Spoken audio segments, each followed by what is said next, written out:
Mike wants us to crap some bricks.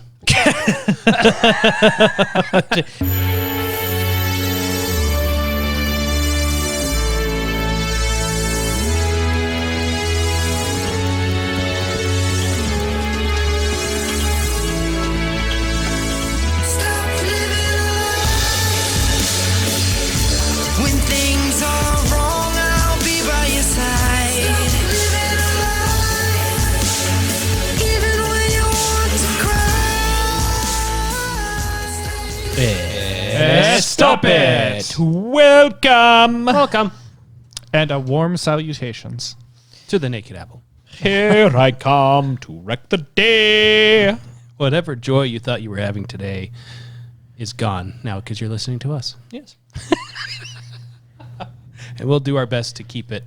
You have to invest it to help it to grow.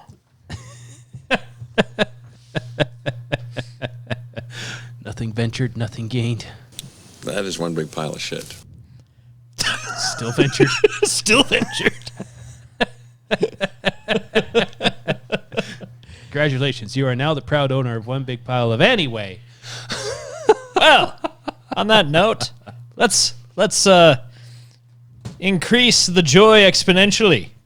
Exponential Growth on joy. Compounded interest on joy. Yes, indeed. I think we should start it with some vitamin B, because that's what every good growing joy needs. Vitamin. Oh, good. B. Yay!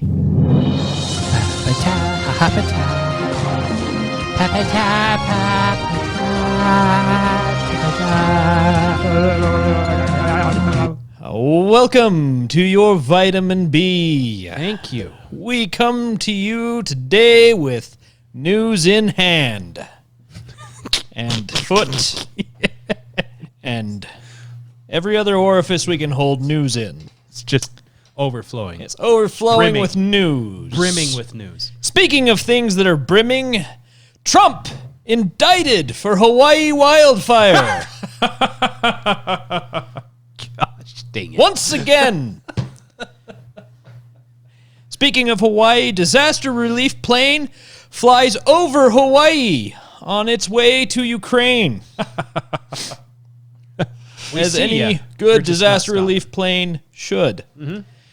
Hawaiian officials have asked whoever stole the ancient fire god Tiki statue to please return it ASAP. Glances at Maui.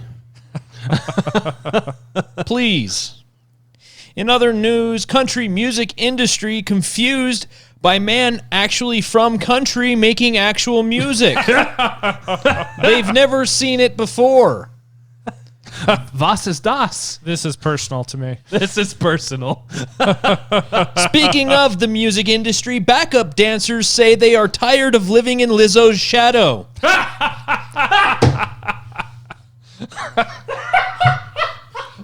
That's a big statement. Bold, even. It's huge. Massive. Kind of news you don't just roll over with. It's Massachusetts starting to wonder if Trump was onto something with that whole build the wall thing. Speaking of Trump, Trump indicted for mocking U.S. women's soccer. that makes sense, really. It really does. Patron saints. Speaking of indictments, Democrats say it'll take a lot more than eyewitness testimony, bank records, audio, video, complete confessions for them to believe Biden did anything wrong. Yes, you have to have an accusation out of whole cloth. Yes. Yes. Yes. In other news, Democrats hire professional puppeteer to continue operating Dianne Feinstein. Five Nights at Freddy's. And the Republican National Committee combs beach seeking possible replacement for Mitch McConnell. Find a new turtle. Should have had the Spaceballs audio queued up for that one. Right. White House says Bidenomics are so successful that the average American now has twice as many jobs as they had 2 years ago. Just jobs on jobs. Yes, indeed. Our neighbors up north are shocked and confused. Trudeau's divorce leaves nation in shock that he was married to a woman. Nobody knew. And nobody would have guessed. And last but not least, in your news batch today, Trump charged with questioning election results while not being a Democrat. Yes. The highest crime.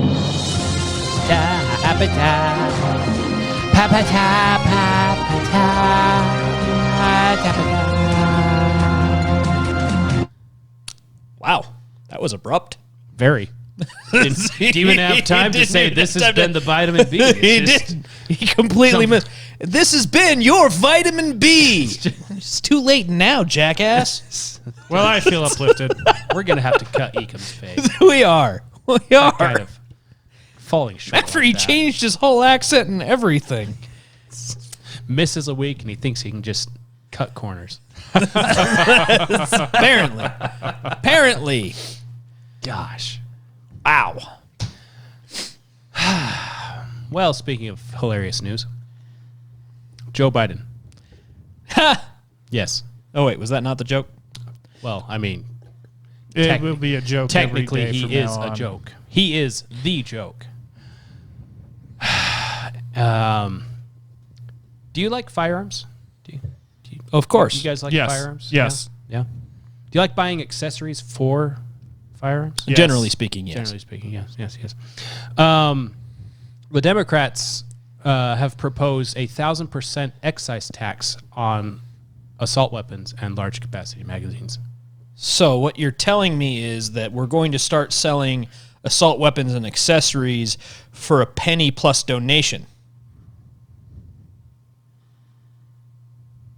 I like the way you think. Although I'm sure the businesses that would do so probably would struggle to maintain said business. Aren't AR-15s like $500? Depends on So which that one you would- get. I don't know. If you only charged me $10 for an AR, I might donate a couple grand to your business to keep you So floating. that would mean that yes. like an AR-15 under this tax system would cost somewhere around $6,000. You can easily expect to pay $1,000 for an AR-15. It's not gonna fall apart. no, it would cost a lot more than that. Yeah. So Okay, so an AR-15 is like $1,000. $1,000 Okay, plus so $11,000. 1,000% excise tax means it's going to cost $11,000. $11,000 Oh my gosh. Yes. to buy $1,000. And then if you want to buy some extra magazines for that AR, they come in at $30-$50 a pop times $1,000 added onto that, or 1,000% added onto that. So 1 penny plus 1,000% tax would be $10. Done. So $1,000 times 1,000% tax, right? No, we're talking percents here, so it's 10 times. 1,000% is 10 times. Yes. Yes. So it'd be Oh, 11 you're right. cents. So it'd be 11 cents. Yeah. I actually... It's all good. I figured it out. You charge a penny or whatever for the firearm. And then there's a service fee attached to that Of yes, $1,000. of $500,000. 500. Yeah, whatever. Yeah. There you go. There's going to be ways to work around it. Oh, so many ways. I bet they'll call it the gun show loophole. We're not coming for your guns. We're just going to make it impossible to own them. I feel like every Oh. time they've done this sort of thing, number one, it fails, but it also creates a spike in sales when there's any fear whatsoever something like this would be Democrats are implemented. the best salesmen for firearm firearms, salesmen. yes. Yeah, during the Trump presidency, there was a slump. They called it the Trump slump. in Yes, gun sales. I felt that because I got laid off from where I was working, which was in the firearm industry. Oh, really? Yeah.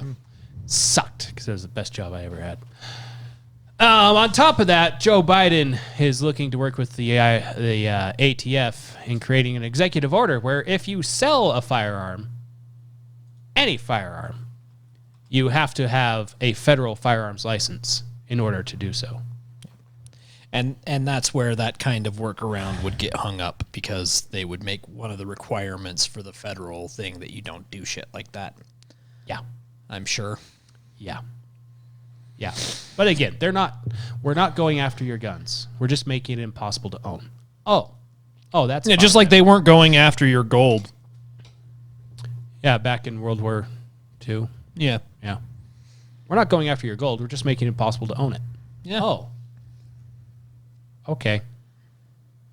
Speaking of firearm salesmen, the Biden administration, and also in this, we're almost on the anniversary of the botched Afghanistan withdrawal.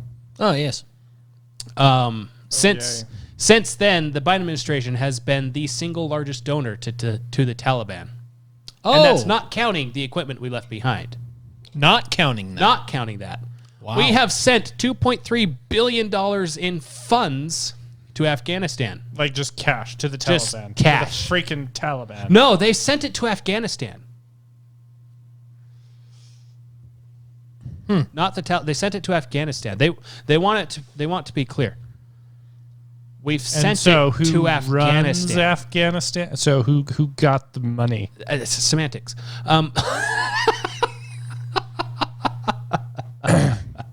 Yeah. I mean, I have to say, like, Biden is like the worst money launderer, but also the best.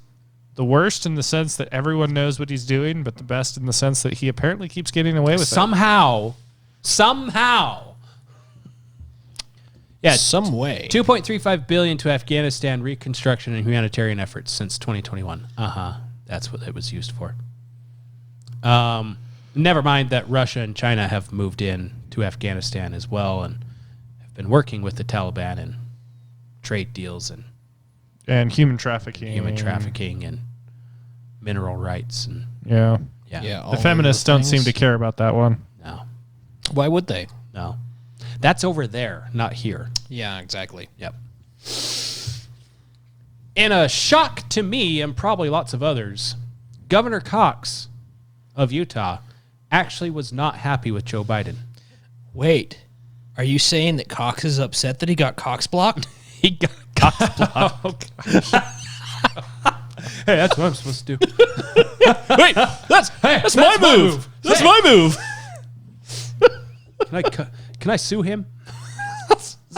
Guy stole my move. So, was it last week we talked about the nuclear plant in Georgia opening up? That was last week, right? Yes. That nuclear plant requires uranium. Yes, generally speaking. Generally speaking. Well, Governor Cox is a little upset because things like that actually help Arizona, Utah, New Mexico, where Joe Biden was visiting. And Joe Biden went ahead and used the national parks, whatever powers he has, to just, this is a national park, nobody can touch it, to create a national monument on top of what happens just coincidentally to be the largest, richest uranium deposit in the United States. Didn't Trump during his presidency reduce the amount of federal land Yes. in states like Utah? Yes, he withdrew. Yes. He withdrew the Bears Ears thing, which was also on top of some of the richest and biggest oil deposits in the Southwest. Well, it sounds to me like if you support mining, then And Joe Biden promptly reversed you should vote Donald Trump's Republican. reversal. Yeah, you would think Just a that. thought. You would think that, but then there's Pennsylvania that somehow voted for Joe Biden after he said he's going to shut down Pennsylvania's key export, which was Oil oil right? and coal. Yeah. 81 million votes. Supposedly. Speaking of oil and coal, this is from a couple years ago, but it's rolled across my feed of stuff.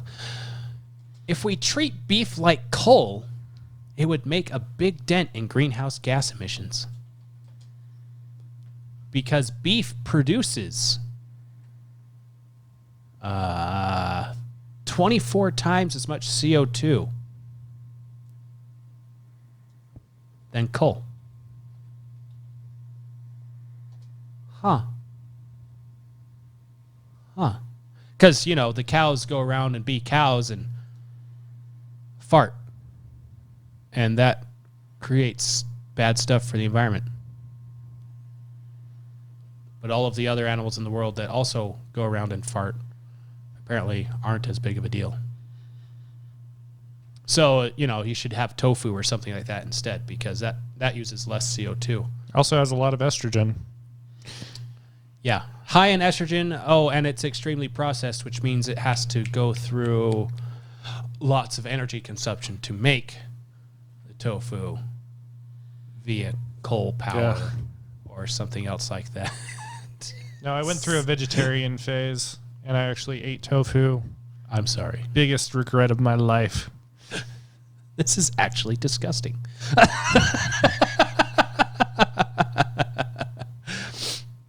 If that kind of diet was actually one that should be strictly held, they wouldn't be trying to make all of it taste like meat.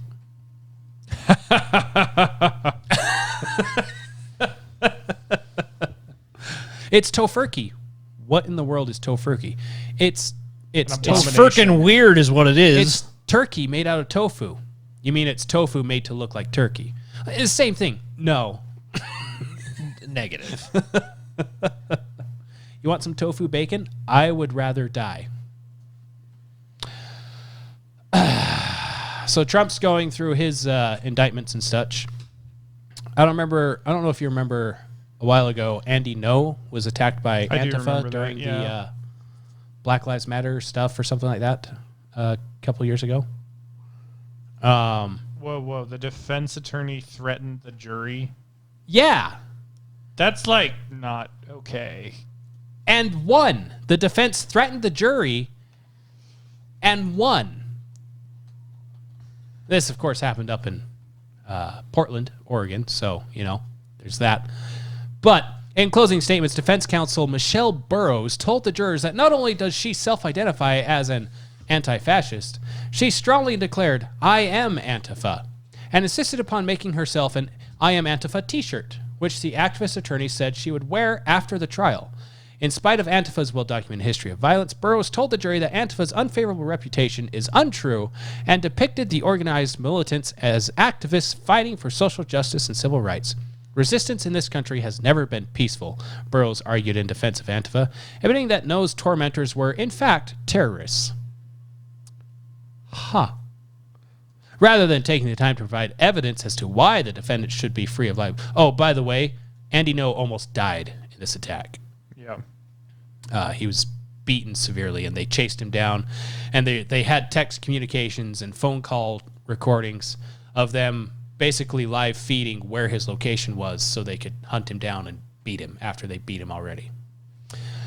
Rather than taking time to provide evidence as to why the defendant should be free of liability, Burrows instead defended anti-fascism and attacked No's credibility as a journalist. Burrows also told jurors that she, quote, will remember each one of their faces, end quote. That's terrifying. Yeah. It's this sort of thing that makes me think that our justice system is just becoming a banana republic.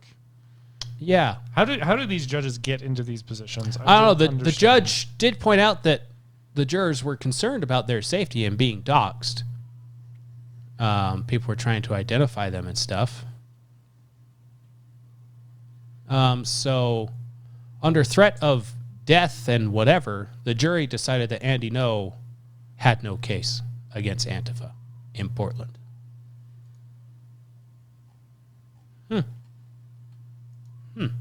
So it was a botched trial. Should have been, but it wasn't.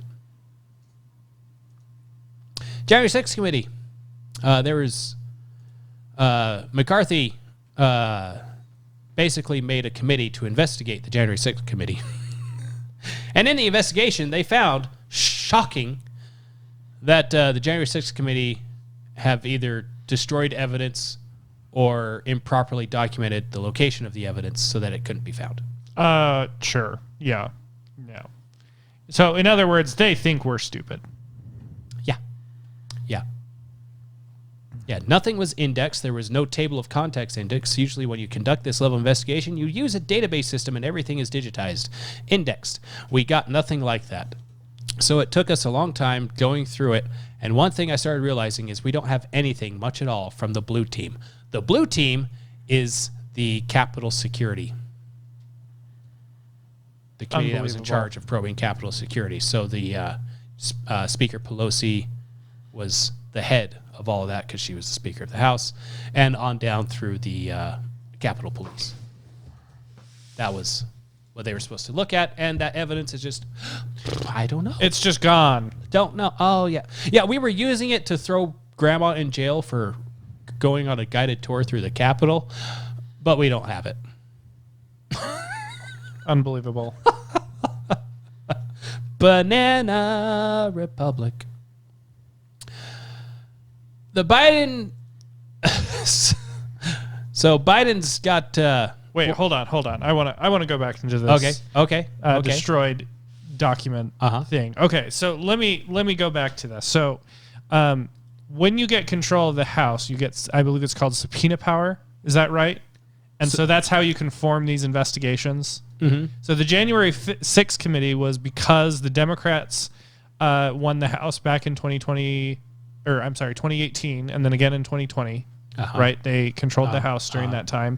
And the January 6th committee was their investigation that they conglomerated together because they won the House. Yes. And then in 2022, Republicans won the House, although it'll be just barely. Still mad about that, by the way. But point is, now we have the power to create investigation. So we created an investigation into the January 6th investigation. And as soon as we did that, they're like, the evidence is all gone. What we were doing with American taxpayer money during that time, it's just all gone. Yeah, so I think the conclusion of this is this was clearly intentional, because why does this always happen? Anytime that there's something damaging to Democrats or the elite, it's just gone. Like it happened with the Hillary Clinton emails, because she wiped the server and she almost got away with it until the... she did get away with it. Hold on. I was getting to that. Until the Anthony Weiner things, and that opened up an investigation. And then ultimately she did get away with it because the head of the FBI said, oh, well, she didn't intend to... Yeah, she's guilty, but she didn't mean to. Yeah, exactly. Yeah. Which, again, going back to the Trump indictments just proves... Because, again, you can make an argument that Trump mishandled classified documents. But, again, given... that they exonerated Hillary Clinton because she supposedly didn't mean to, even though she put it on a hackable server. And Trump was just waving documents around. And deliberately cut off top secret from the top of the page when she copied them to her server. So anyway, point is, what Hillary Clinton did was way worse, and she ultimately got away with it. But point is... She had to pay a fine.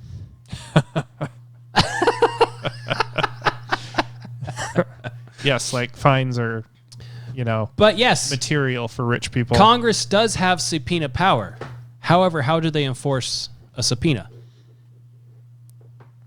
The law, I guess. The Department of Justice. Who controls the Department of Justice?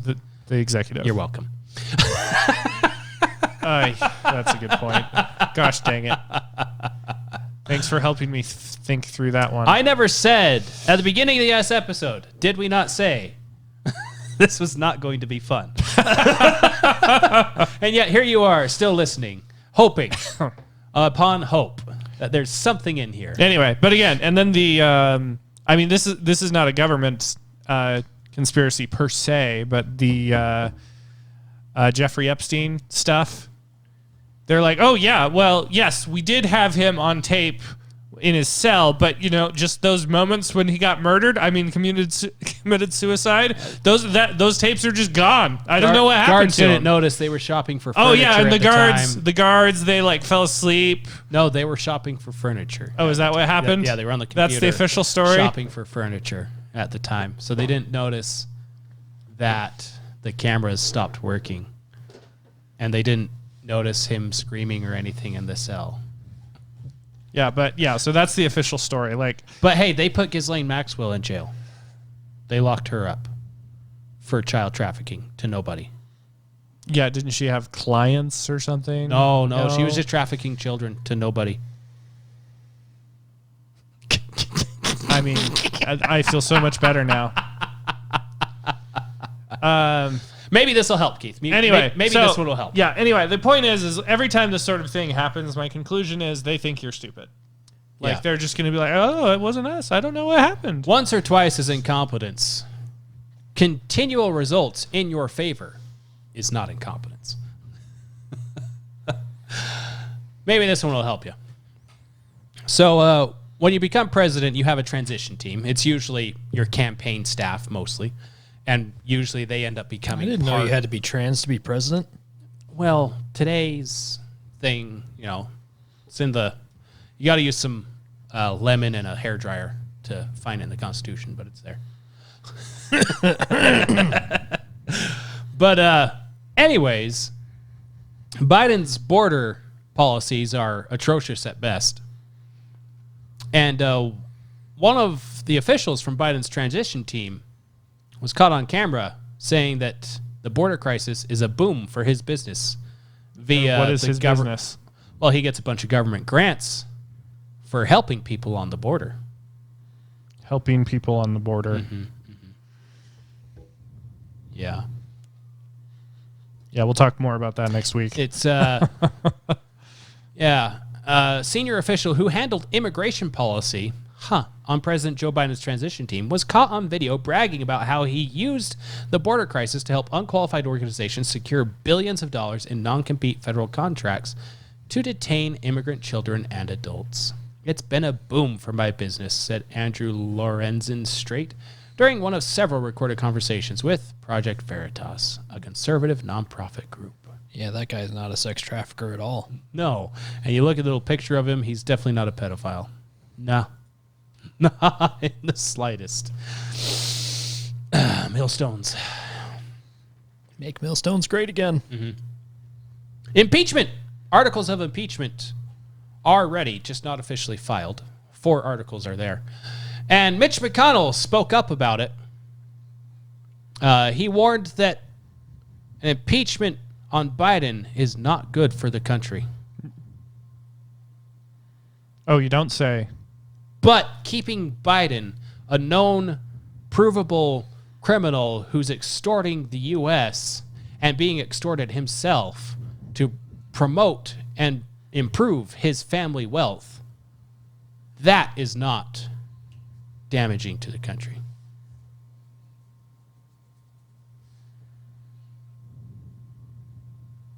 He needs to go away Yeah. real fast. I really admired McConnell during his Supreme Court pick, during that time, but not great. Yeah. Still mad at him about the Alaska Senate race in 2022. He's definitely not taking barking orders from China either, what with his wife being deeply involved with Chinese businesses. Just, yeah. On that front, depending on where you look for this story, will tell you which way the article leads. So this one from the Post-Millennial. 30 million Americans say violence is justified to keep Trump from power, according to a University of Chicago study. How many million? 30 30 million? How did they come up with that number? I'm guessing they took a large sample and then just took that percentage as a thing for the whole country. Now, if you go to a left-leaning type site, it'll tell you that 12.5 million Americans say violence is justified to get Trump into power. And that's what the headline leads with. And the one that I read did not have the 30 million Americans thing in their article, nor did they have a link to the study. I mean, that's almost 10% of the population. Almost. Almost. So that would be more than 10% of the voting population, though. So yes. it was a total of 3,543 adults were polled in the survey in June of 2023. But the study found that 11.6% of U.S. adults agreed that a use of force is permissible to prevent Donald Trump from becoming president. This amounts to around 30 million people. What I find fascinating is when you talk to the average Joe at the street, most of them don't even know what the indictments entail. No. They're just like, oh yeah, Trump should go to jail. It's like, okay, what did he do? He should go to jail.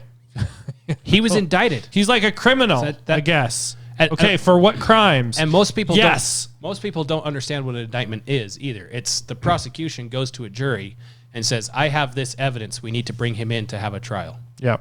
And the jury says, okay, let's bring him in to have a trial. That's basically how it goes with every single indictment. Remind me again, why do we do the jury thing again? Why is that a good idea? A jury of your peers? Yeah, why? Like, we've been doing that for a long time, but why is it a good idea? Because I keep hearing, like, oh yeah, the Washington, D.C. case, it's crap, but he's going to, be prosecuted in D.C. probably because it's in Washington, D.C. It's like, okay, why is that a good idea to do the jury thing? Well, theoretically, in theory, and in practice until a few years ago, a trial by jury meant that people who have zero experience being a lawyer, zero experience trying to lie about every single aspect of life, would decide with basically their emotions against the evidence provided whether or not someone deserves a penalty that the judge has agreed is a penalty for their crime. And why is that a good system? Because even in theory, just tell me in theory. Because the system that was in place before was a system that England had where it was the judge was appointed by the king. Oh, I see. So and the judge followed the orders of the king. Otherwise, he wasn't a judge anymore. This one takes it out of the judge's hands for the most into part, the hands of a and jury, into the hands of the people. Which it's a representation. Yeah, it's some kind of a representation yes. of the place that you live. It's basically the people deciding if that person is fit to be in the society in which they live. Gotcha. Which is fair. Or at least was. For the most part. Until they get moral... doxxed and all this. Because the jury's supposed to be, you're not supposed to know who the jury is. Because, like, to quote, is it Benjamin Franklin, A Republic, if you can keep it? Yes. Or what? No. Yes. Something about the Constitution or the Republic is for a moral and religious people. What quote? Who quoted that one? One of the Adams. Okay. Anyway, point is, assuming we have a moral and religious people, sounds like a decent system. It works every time. But that's not what we have anymore. What gives you that idea? Have you ever been to a Walmart? And I was thinking about this because I understand the sentiment on both sides of or Starbucks using violence to get what you want. And on the conservative side, the growing calls for violence is nothing's working. We need to do something more violent to get what we want done. That's called terrorism. It is. And if we go through lessons of history, the founding of our country, the steps that were taken was to exhaust every single resource before violence was used. Yes. And they did exhaust every single resource available to them through the legal system, through all that stuff, before they decided this is all one-sided in favor of the king. So, but the tipping point, do you know what the tipping point was? It was a very strange movie. Wasn't it the Boston Massacre? No. I'm not sure. The shot heard around the world was the tipping point. The Battle of Lexington and Concord. Why would that be a tipping point? Well, it was a tipping point because the British soldiers were marching through town. They decided to shoot them. No. The British soldiers were specifically looking for firearms. When the British came to confiscate firearms, after all other avenues were exhausted, that is when the hot war began and the Cold War ended. Mm. And then a year after that is when they were able to get together and create the Declaration of Independence for them to unify behind as a cause to go behind instead of just saying we hate the king. It was the king is wrong because of all these and we have a right to be separate from him because of this. Mm. So that was the tipping point. Violence If you are the instigator of the violence, historically speaking, you lose every time, especially when you have no moral right to do so. When you've exhausted everything and you are still morally right, and you are using violence to defend those moral rights, like a right to arm yourself, a right to speak, all that stuff, Yeah. then will your cause be just. And positive things can come from it. So yeah, don't go rioting in the street just because Trump is put in jail. There are still avenues to correct the course that is nonviolent. Currently. Disney World. Disney. Who are they grooming today? Yes. They decided it wasn't enough with everything else they've done to groom kids with their latest shows, their flopped movies, their hairy men dressed as Cinderella as you go into this princess shop. No, they decided to go one step further and have some mentally insane man do a how-to video on how to dress like Minnie Mouse. Are you kidding me? There was a man. This is an actual this. Is this some TikToker or is this actually sponsored by Disney? This is a TikToker, TikToker, sponsored by Disney on Disney's TikTok. So it is on Disney's TikTok. They're sponsoring a video of a man dressing up and doing makeup or whatever as Minnie Mouse. Sean Altman, who is an alleged transgender influencer but is a man, also known as a man with a mental illness, appeared in a promotional TikTok video for Disney Style. The channel focuses on promoting Disney-inspired makeup and outfit tutorials, DIY projects, and all things Disney art and fashion. There's also a YouTube channel of the same name.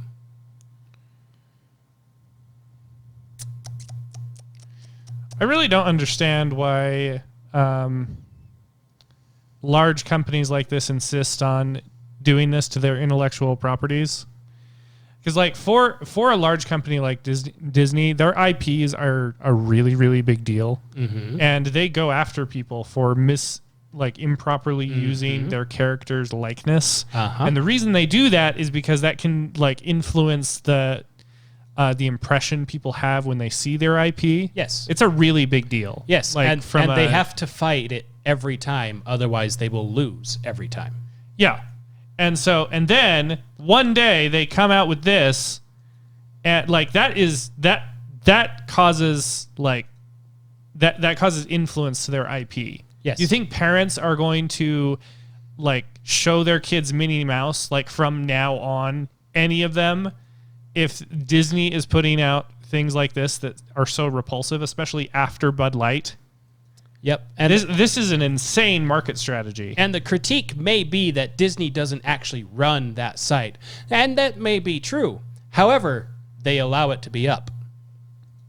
They allow it to use their IP. They allow a mentally deranged man to dress as Minnie Mouse. Well, once again, it's sponsored. You would think that they would have some kind of rules or something that they need to abide by before. Someone would need to okay this content.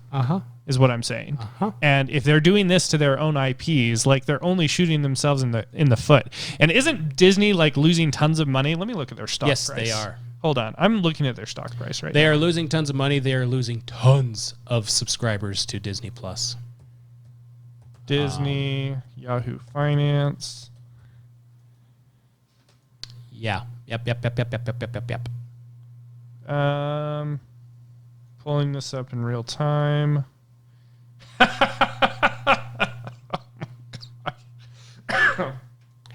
So their stock price was at a high at around February 2021 at $189 a share.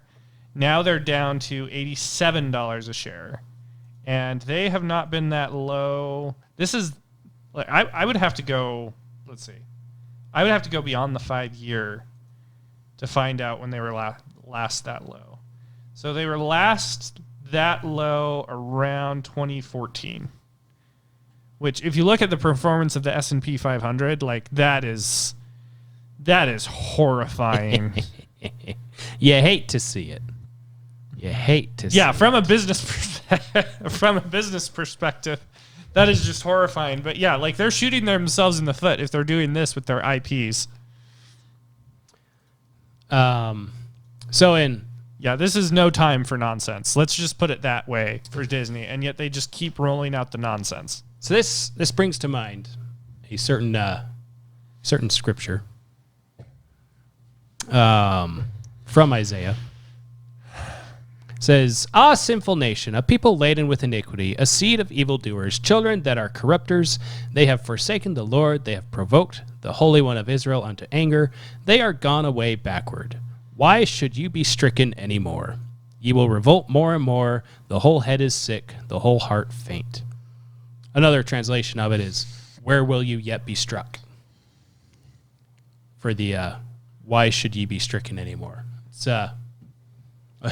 what's it going to take to get you to realize bad news stuff is all around you and it's your fault? Yeah. Yeah. Where will you yet be struck? A positive blip. If you haven't heard the name Oliver Anthony, or you haven't heard the song Rich Men North of Richmond, congratulations, because here it is, and it's one of the greatest country songs ever written. Yes. Ever. I envy you because you get to listen to it for the first time. I envy myself because I get to listen to it for the umpteenth time. But here it is. He wrote this song, "Rich Men North of Richmond," and it just speaks to the heart of real people. Richmond, by the way, is a... I've been selling my soul, working all day, overtime hours for bullshit pay, so I can sit out here and waste my life away, drag back home and drown my troubles away. It's a damn shame what the world's gotten to for people like me, people like you. Wish I could just wake up and it not be true, but it is.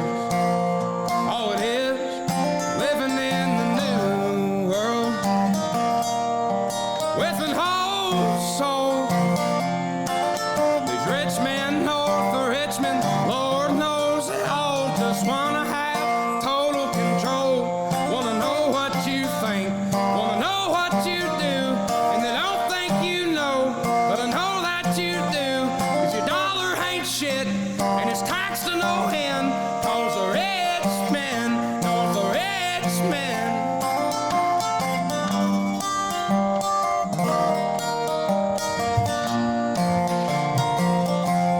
I wish politicians would look out for miners, and not just miners on an island somewhere. Lord, we got folks in the street, ain't got nothing to eat, and the obese milking welfare.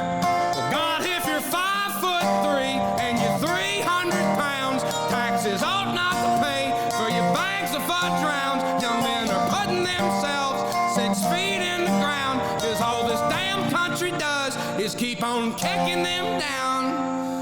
Lord, it's a damn shame what the world's gotten to for people like me, people like you. Wish I could just wake up and it not be true, but it is.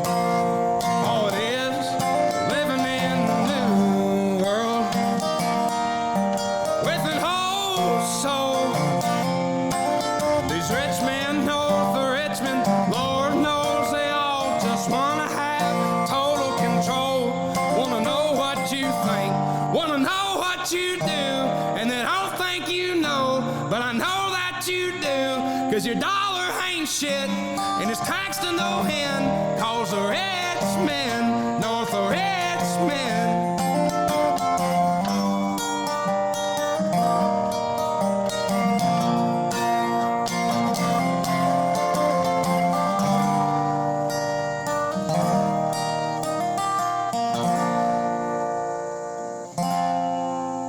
I've been selling my soul, working all day, overtime hours for bullshit pay.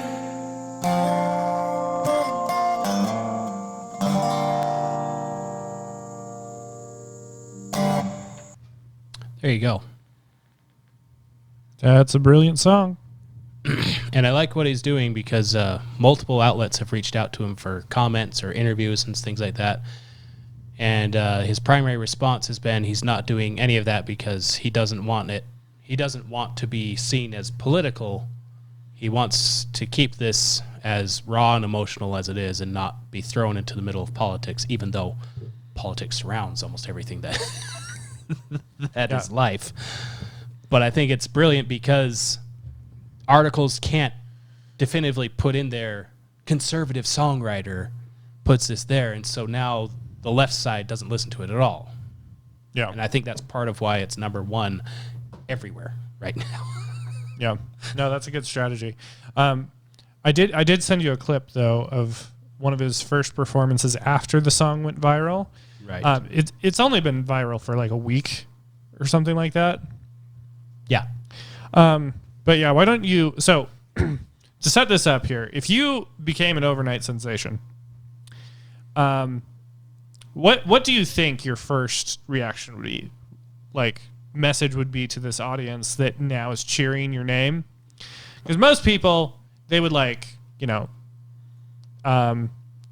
laud their own success. I've worked hard to get here. That sort of thing, or maybe do some stupid political message, kind of like what they do at the Oscars and such. Right. They I take would their hide. I would hide. Let's Hiding look at seems what like a good- I wouldn't tell anyone that I won the lottery, but there'd be hints. A good recourse. let's watch a clip of what Oliver Anthony did after he went viral.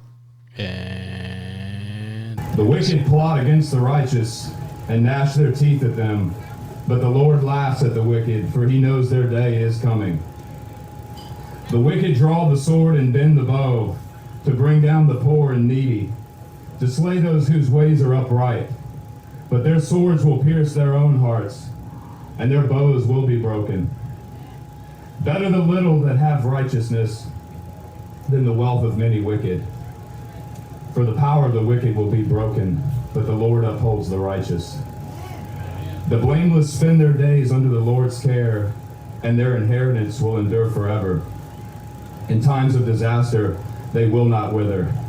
In days of famine, they will have plenty. But the wicked will perish. Though the Lord's enemies are like the flowers of the field, they will be consumed, and they will go up in smoke. I believe that was a scripture in the Psalms. it sounded Psalmsy. Yeah. Yeah. Can we have like musical artists like that again?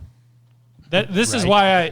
why I wish him the greatest success, is because gosh dang it, we need influencers like that again. Is people that Just come from the fear God, grassroots. fear God, care about people. Like clearly, like there were some hit articles on him this week where, I mean, this is what the left does, right?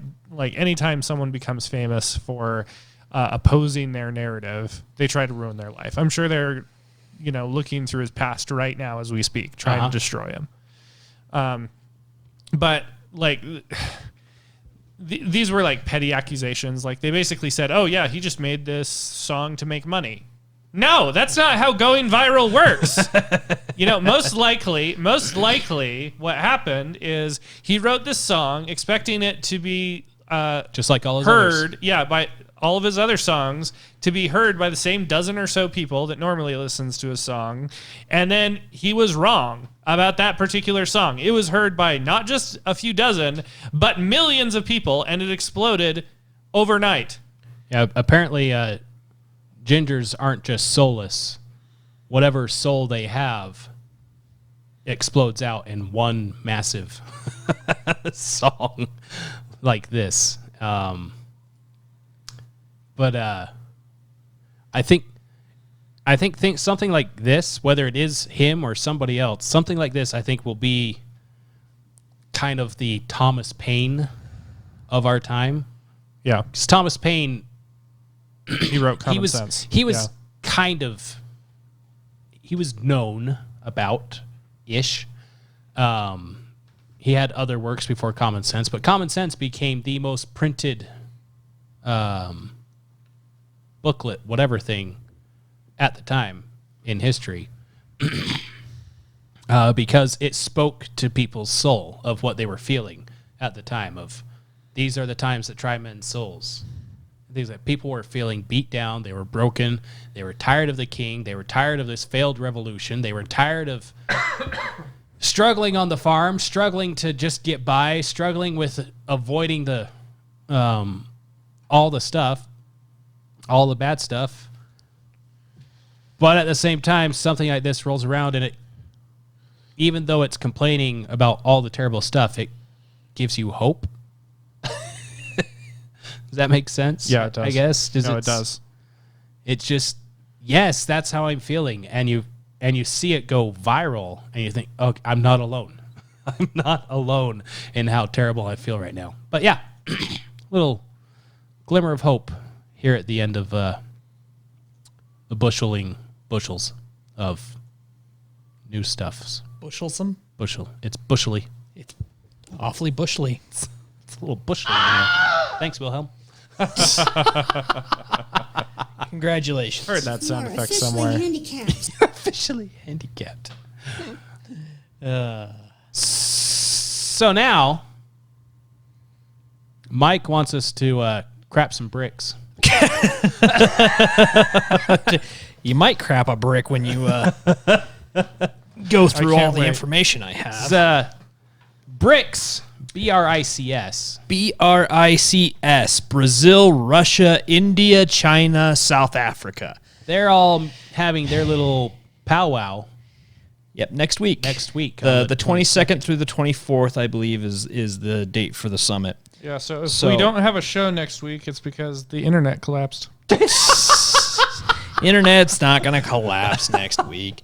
We have a while before the ramifications of what's going on is actually going to take effect, I think. But there will be ramifications. Yeah. It's not a matter of if, it's more a matter of when.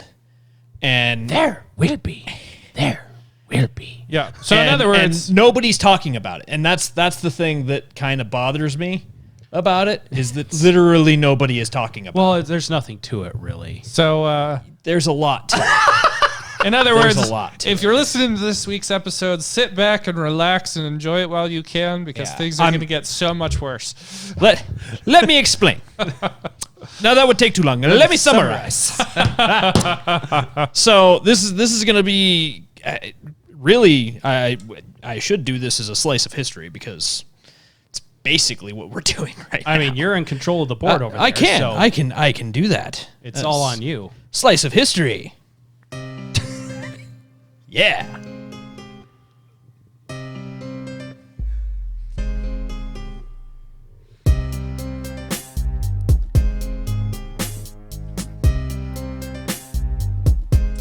Okay. So, He's got a notepad over there, too. He's serious about this.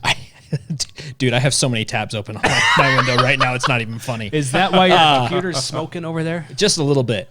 So I kind of mapped this all out with references and things, so you guys can go and check it out for yourselves. Insert red string map meme explaining the conspiracy. I need a giant timeline board is what I need, that I can just Going to the blackboard, yes. I can do like the crazy conspiracy theorist guy with the string Charlie, yarn yeah. and the Or like a you Glenn know. Beck chalkboard. yes, a Glenn Beck chalkboard that works too.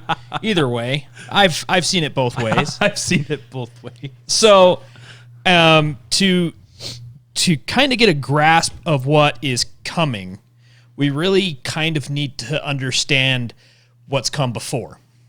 Because while history doesn't exactly repeat, it does rhyme. Rhymey. It rhymes a lot. So, the history of America's money is simple but complicated. Right.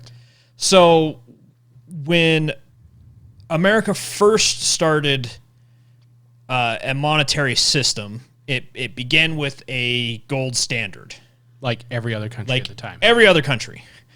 And around the 1830s, it went from a standard gold standard to a de jure gold standard. Ooh, fancy. Yeah, it's really not much different. And then in 1913, they built the Federal Reserve.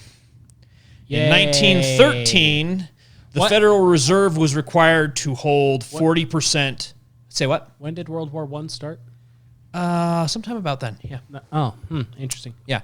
So 1913, the Federal Reserve started, and they were held to a gold standard. They were required to hold 40% of the value of the currency that it issued in gold. Fair. And they were required to have enough gold in stock to be able to trade with people.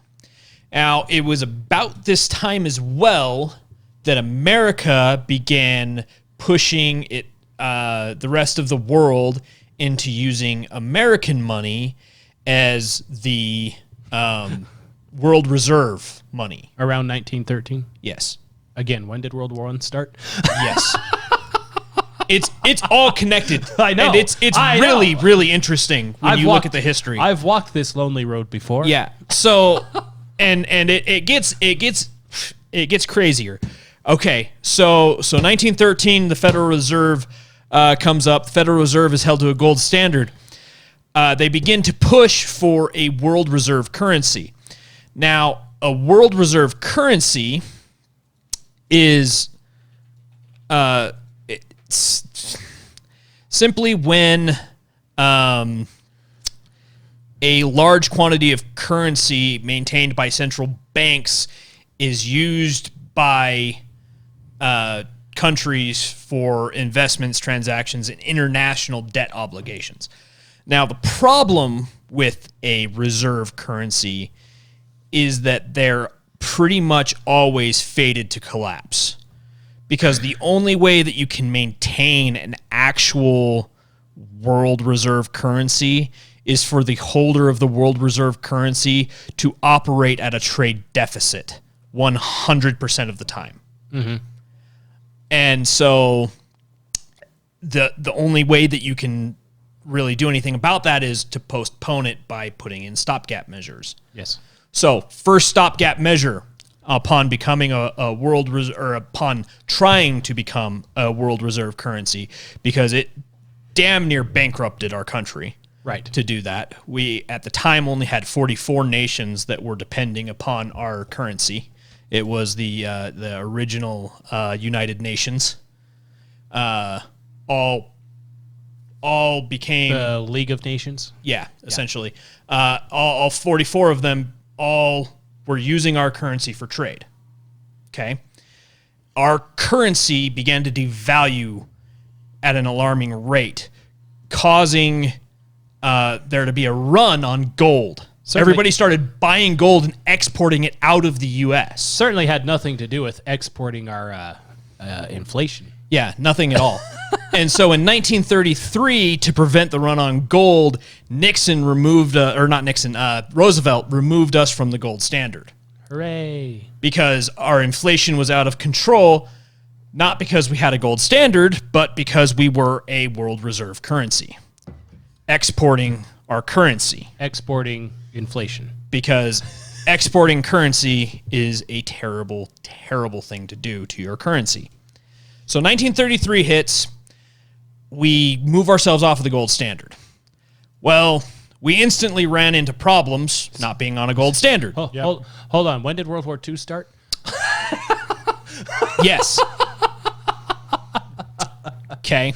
I just making sure I'm keeping up here. That's so. This gets funner. 1944. We engage in the Bretton Woods Agreement, which is the United Nations forms a monetary and financial conference held in Bretton Woods, New Hampshire, thus named the Bretton Woods Agreement, which tenuously reconnected the U.S. dollar to gold standard at a rate of $35 per ounce, I believe is what it was at the time. So previous to that, when we were on the actual gold standard, it was $20 something cents. So they reinstated at $35, but they don't call it a gold standard because they allow it to inflate at a rate not in connection with gold. Therefore not being a standard. Yes, exactly. And then it gets fun because Bretton Woods almost immediately falls apart over the next 20-ish years, to the point where in 1971, Nixon ends the gold convertibility of the U.S. dollar. Oh, also during this time, between 1934 and 1974, I believe, it became illegal for U.S. citizens to own gold or silver. Oh. Yes, because all gold or silver had to be owned by the U.S. Treasury in order to maintain any kind of control over our inflation. What happened to our economy during that time? Oh, interesting. What year was it illegal to own currency? 1934. I did not know about that. 1934 to about 1974, it was illegal to own gold for a U.S. citizen. It was illegal. It was illegal to purchase gold, and it was illegal for a bank to sell you gold, like convert dollars into gold. If you had Until gold, 1974. Yes, if you had gold already, you could 1973, keep it. somewhere in there. I feel like that's not true. If you already Nope, had it is. gold, you could keep it, unless they found that you had it. Yeah, unless they found that you had it, and then you were required to sell it to a central bank. Yeah. So, in 1971, Nixon ends gold convertibility of the U.S. dollar, meaning nobody can now exchange their gold for dollars. You can't go to your bank and say, "Hey, I got $20. I want $20 of gold." Yeah. I did not know that it was illegal to buy gold. Yep. Until the 1970s. And so, then Nixon removes all connection to gold. 1971, between 1971 and 1973 is when it was finally implemented. I am not a crook. 1973 to 1974 is when they finally allowed you to start buying gold again. But the problem being, we now have no way to back our money because we're no longer connected to gold at all. We just have a Piece of paper. It's worth $1. How much is that worth? $1? Yeah. It's worth whatever confidence you put into it. Yeah. So August 15th, 1971, U.S. President Richard Nixon ends the gold convertibility, ends Bretton Woods system, and replaces it with the petrodollar. Nope. He replaced it with the petrodollar. So the petrodollar was a deal that was crafted with Saudi Arabia, specifically Saudi Arabia, because Saudi Arabia is one of the number one oil producers in the world, and they're the number one exporter in the world, I believe. At least they were at the time. I'm not sure if that's still true. But they are a massive exporter of oil. Pretty much all oil in the Middle East runs through Saudi Arabia. At one point or another, it goes through Saudi Arabia. So the U.S. strikes a deal with Saudi Arabia. Saudi Arabia will use only the U.S. dollar as its transaction currency. So everyone in the world must buy from Saudi Arabia in U.S. dollars. Saudi Arabia will then receive protection from the U.S. from all of their enemies, foreign, domestic. And Saudi Arabia, in return, will pump every excess dollar that it receives back into the U.S. That's the petrodollar. That's how it works. And that was what year? 1971. 71. Yeah, I believe 71 is when it was implemented. 73 is about when it really took off. And that's also when they ended the stuff. Because the original agreement lasted like 14 months, and then they had to renegotiate some stuff because the dollar value was sinking really quick from its overvaluation, a bunch of different stuff. There's a lot of stuff that went into it. Anyway, the long story short of that is we created the petrodollar. So our money is backed by the fact that you can only purchase oil with an American dollar. Now, what this caused is the US dollar to really become the world reserve dollar, as in every nation in the world has to have some form of US dollar. Has to. Yeah. One way or another. So that caused every nation in the world to buy up bonds, certificates, and US debt in order to be able to purchase their oil. Right? So it seems like a pretty decent way to, put it all together, right? Yeah. I mean, you'd think that'd be fine. There's nothing wrong with that. So Anyway, fast forward. So I knew there was something with What? that date. I was trying to remember something happened in the mid 70s, 1970s. Ah, yes. The fall of Saigon. Yes. So while we're trying to figure out our dollar, a war that we should have handedly won, Yeah. we lost. Yeah. So, also interesting to note that every one of these major economic movements has been accompanied by some form of war. Yeah. Every one of them. And most of them accompanied by some form of major war. Right? Okay, so fast forward to today.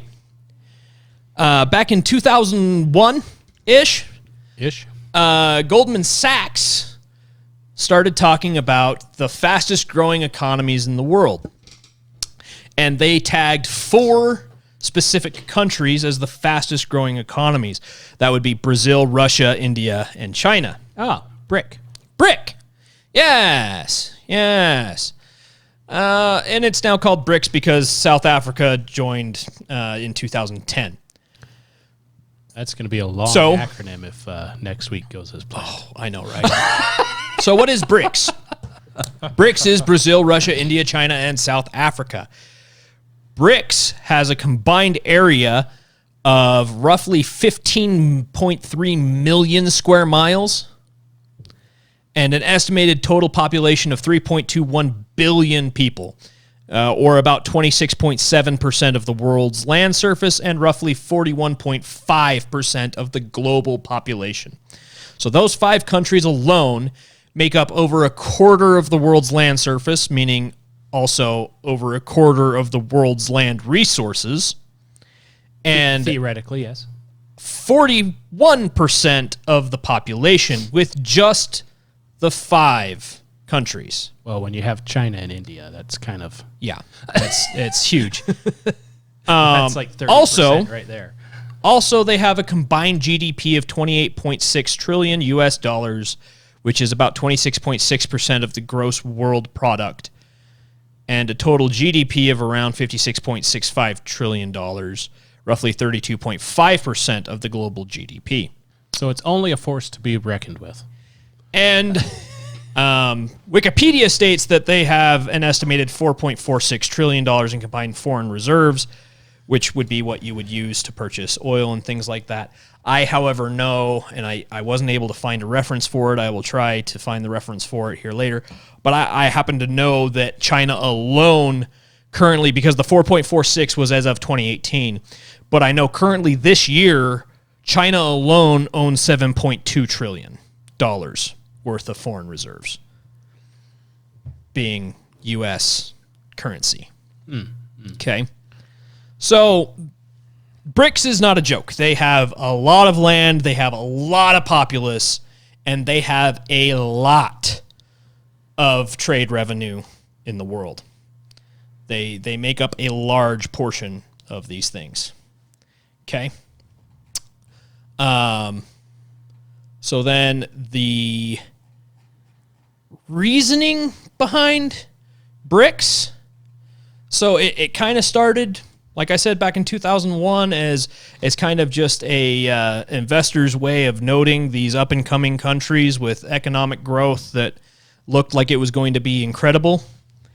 And it was 2000, around 2012 2012, 2014, somewhere in there, I think. No, I can't find it right now. But it was mid 2010s. They actually started talking with each other. And since then, they've had a bunch of summits. So starting in 2009, actually, is when they started doing their summits. Mm-hmm. And I don't see where it says that they actually decided to form a coalition or anything here.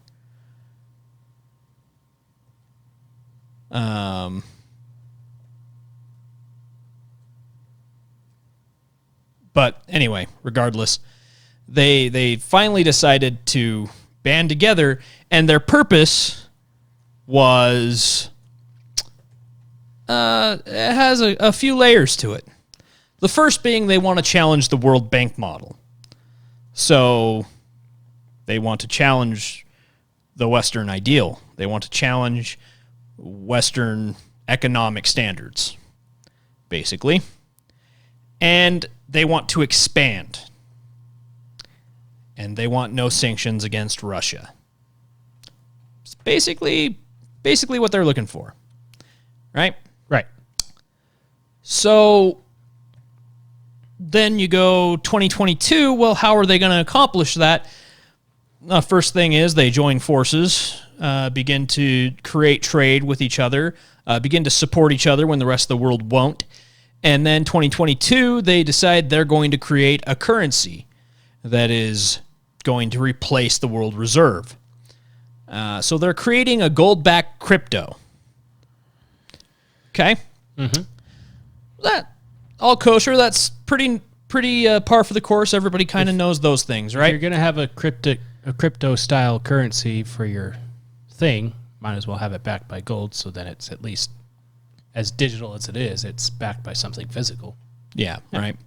So then you fast forward 2023, next week on the 22nd through the 24th, they're holding yet another conference, and this one is to determine who they're going to allow to join their alliance. Oh, nobody wants to join them. Because America exists. Nobody wants to join. America's a thing, and nobody else wants to leave America. Except for everybody that hates America. Which turns out to be like half the world, apparently. So, yeah, no joke. Before anybody else joins, they make up 41% of the world population. Currently, as is. As is, currently, 41% of the world population and a good chunk of the GDP and everything else. So, now, they've got roughly 44 nations.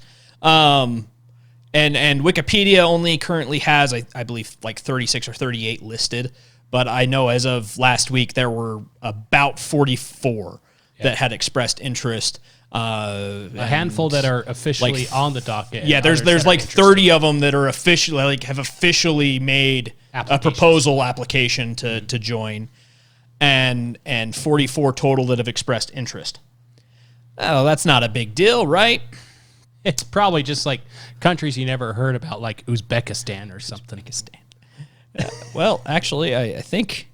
Let me look here. Uruguay. Nope, Uzbekistan is not among them. Oh, yeah. No. See, countries you never heard about. If they're not even on the list. Not Uzbekistan. Venezuela's there, but not Uzbekistan. Well, they're controlled by a dictator. So, Vietnam is also there, but that's same, it's not a. That's Zimbabwe, who knows? Nothing. That's not the United Arab Emirates. That's not a. Oh, that doesn't. Hold on. That doesn't really. That's oh wait. They're kind of a big U.S. ally. Oh, Mexico. Well, I mean they're they're next door. Japan. Japan is the third largest economy. Yeah. Oh. They are one that has expressed interest but hasn't actually put in an application yet. Thank God, and I hope they never do. But need we remind you what the sun looks like?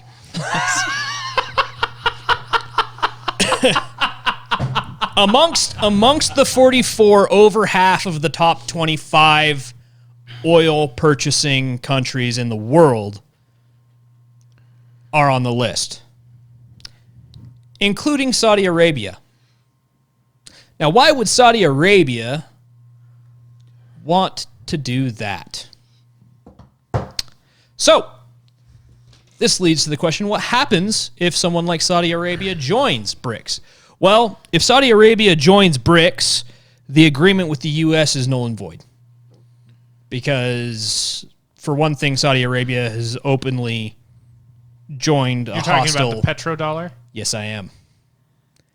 If Saudi Arabia joins BRICS, Saudi Arabia will have willingly and openly aligned with the U.S. enemy. And they will also no longer need our protection because they'll have the protection of the next 3 largest nations in the world, military-wise. And on top of that, they will have a new type of currency to use as their reserve. If the US dollar is no longer the reserve, no country in the world will need it anymore. All right, was that intentional? Sorry. No, that was... I mean, it was dark and ominous, so that works. I mean, yeah. That works, right? So this brings me to financial war. Financial war. Yes. So starting back around 2006, 2007. So, Yeah. I'm sorry. Hold on. Oh, what you got? What was that? So Saudi Arabia, United Arab Emirates, Japan. Venezuela, Japan. There's a massive. But Saudi Arabia being probably the biggest one, just because of how the U.S. So the top 6 oil-producing countries in the Middle East are all on the list. Oh, shit.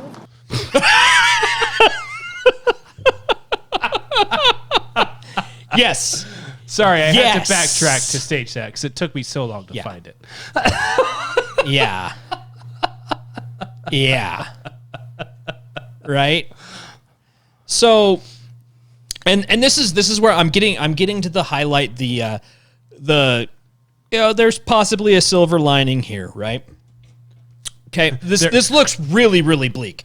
If Saudi Arabia joins BRICS, renounces the U.S.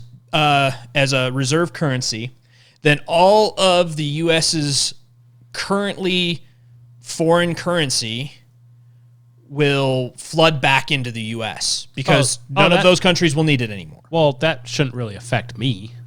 Yeah, except for only a lot. So, one of the basic things you need to understand about inflation is that inflation occurs when more money is created. Well, if more people deposit money into my bank, my money isn't worth less. Yes, it is. Yes, it is. Exponentially worth less. So,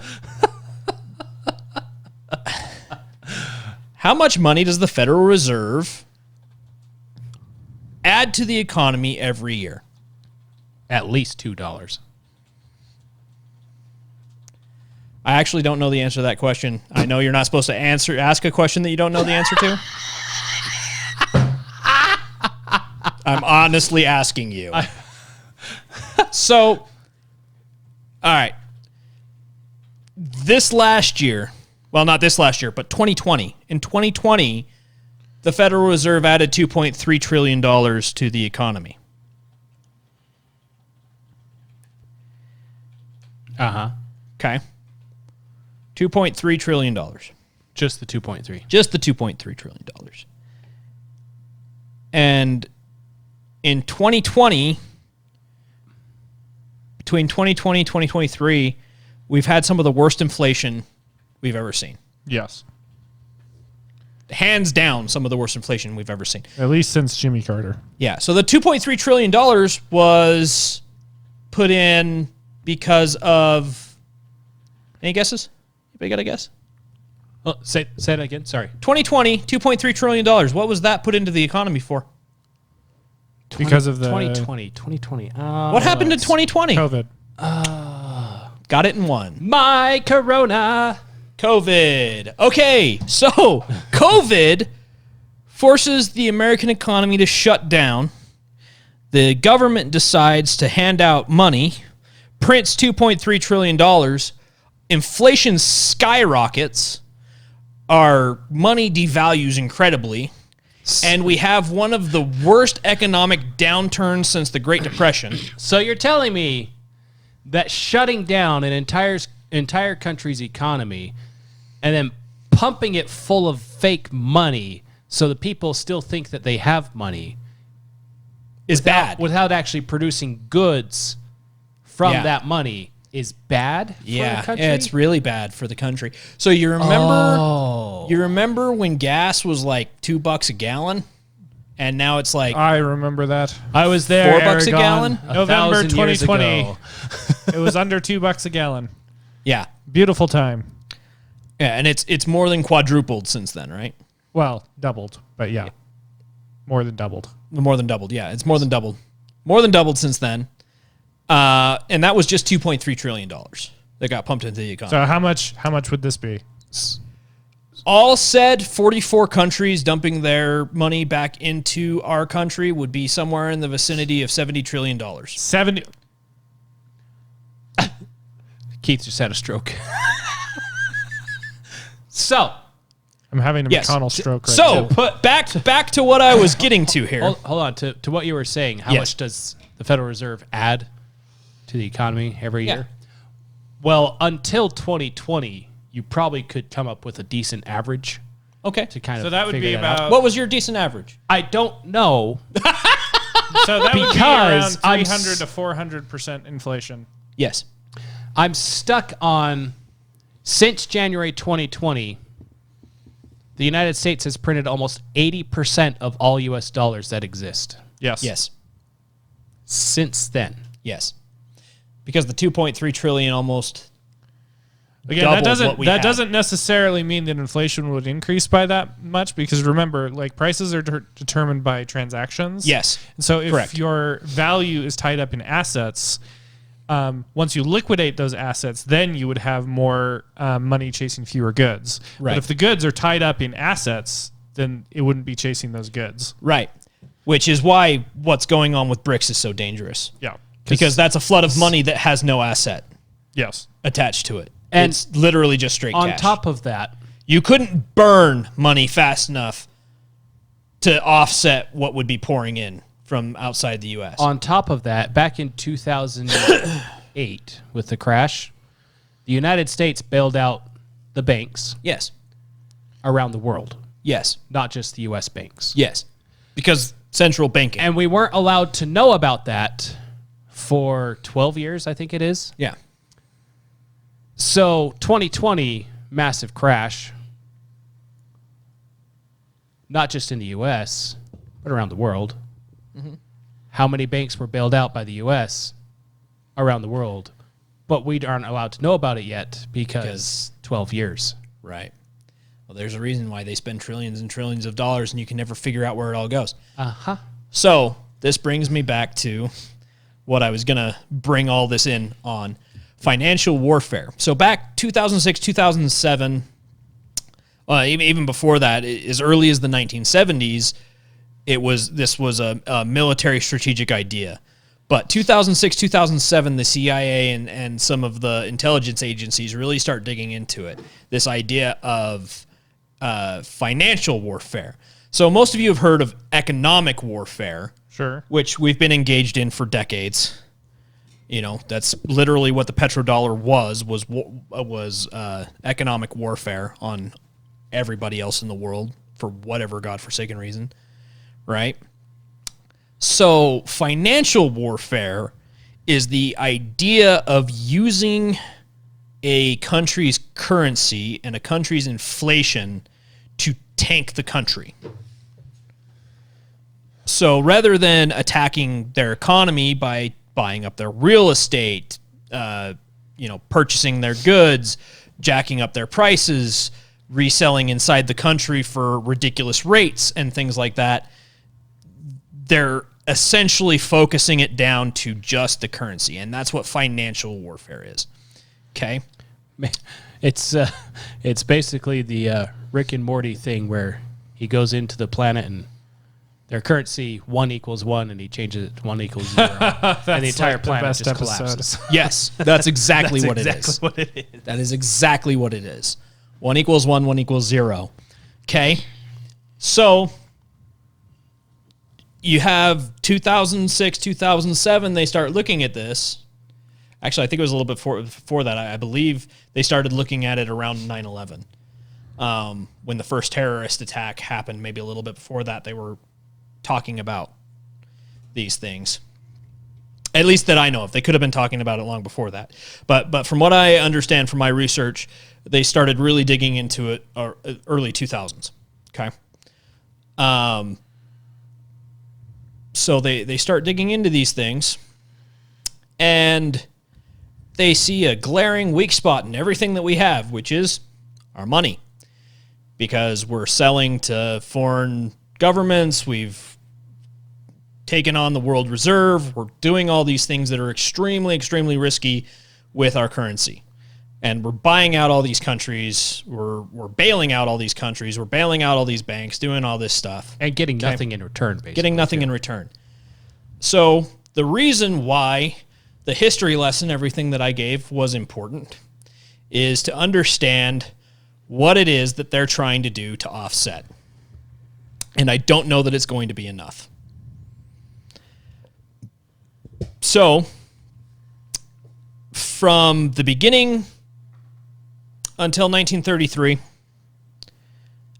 and then really from there until 1971, we had basically a gold standard. Gold was involved in our currency in some way, shape, or form. Yes. Roughly 3-4 years before Nixon finally took us completely off of gold, we were purchasing gold, our central banking systems, from the time it was conceived until slightly before 1971, our central banking system was buying gold like mad. Constantly buying gold. Uh-huh. Okay? Because it needed gold to back its money. Right. Okay? Just before 1971, when we were completely removed from gold, central banks start selling gold like crazy. Sold it. And they sold it for decades. We sold gold from just before 1970 until 2006. Huh. In 2006, right before the big housing crash, we started buying gold again. And we are buying gold at record highs. 2022 set a new record for tons of gold purchased by a U.S. central bank, and it was over 1,000 tons of gold purchased by a central bank. So they don't even trust their own currency anymore because they started looking at it and realizing, oh, shit, we only have, a certain amount of time, and this is going to completely implode. Yeah. Because it is way too vulnerable. But they're trying to hedge the bet. They're buying gold. So maybe we have some kind of backing, something that'll help us float. Maybe we don't. Who actually knows? Not us. But yeah, the long story short there is when BRICS happens next week, and if Saudi Arabia is accepted into BRICS, and Saudi Arabia removes the U.S. as the gold, as the U.S. or as the world financial reserve, the U.S. dollar will become basically worthless, and it has it has very little to do with BRICS's currency that they're coming out with. It's everything hedges on Saudi Arabia. It's everything hedges on Saudi Arabia. So basically, Saudi Arabia is the asset behind our gold, and we basically have zero control over what they do. Yeah. Well, Yep, we have control over what they do because we're offering them protection until somebody offers better protection. And it's blatantly obvious when you start looking through history and everything that we have been the target of financial warfare for the last several decades, beginning, I would say, prior to the collapse in 2008. Another little known fact about that. So everybody blames the loans that were given out at the time, right? The subprime loans, the Fannie Mae, Freddie Mac, yeah. right? So they definitely played a role in it, but the biggest thing that actually affected that market crash was subprime bonds. So at the time, traders could go in and purchase subprime bonds on these loans that were given to subprime borrowers. And then they could turn around and sell them. And they began turning around and selling them as AAA bonds. And Warren Buffett was one of the biggest perpetrators. Warren, fat piece of crap Buffett. Yes, exactly. And he was a big proponent of it. Pushed it really hard. And then when all of those subprime loans started going belly up, all of the investors panicked. And it caused a huge market crash. So there was multiple layers to that onion. And it got worse the more you peeled it back. It really, really did. And that's just the parts of the skin that we can see now, you know? Like, who knows whether there are machinations and things were going on under there. But you can look at, you know, the history of the last several years especially. You know, 2001, BRIC becomes a thing. They're pushing these countries are going to be the next economic superpower. And you begin to see the deterioration of the U.S. economic power. Mm-hmm. You know, it had been getting pushed that way for a while before that. It definitely wasn't an overnight thing. But right about there is the point where you can go, yeah, that is where we started getting attacked about. And then on top of that, you start seeing 2008, you start seeing investment companies start transferring investments from typical traditional things to houses. Yeah. Which wasn't a thing for companies to do. To the point where now new home purchases, 20% of home purchases a year are through some sort of investment company. Yeah. Well, I'm not going to lie. I plan on building an investment company and buying all the properties I can. Yes, but I'm because talking it's like one of the best investments you can make. I'm talking like one of the big boys. So they basically see, oh, the dollar's backed by nothing. Yeah. But the good faith and So this is all trust of the U.S. government. So I'm going to get a physical asset to back my investments. Yeah.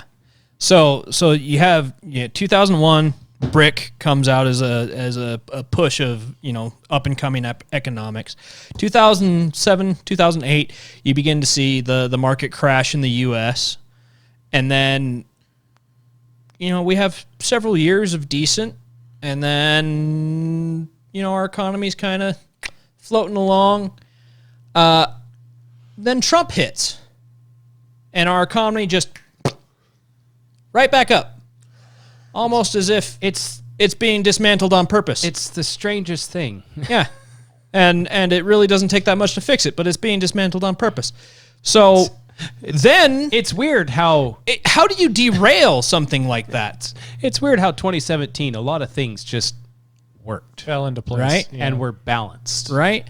From the Earth and its gravitation and its polar caps not moving around for a few years, and to our monetary system kind of fixing itself. And this is part of why I bring up financial warfare, because it's very obvious when you look at it that way that we were under attack and it was succeeding, and then something happened and it stopped succeeding, and something drastic had to happen to push it back on track. Who was Trump threatening the most to actually straighten up and do things on the world stage? China, Russia, Brazil, Canada. Canada.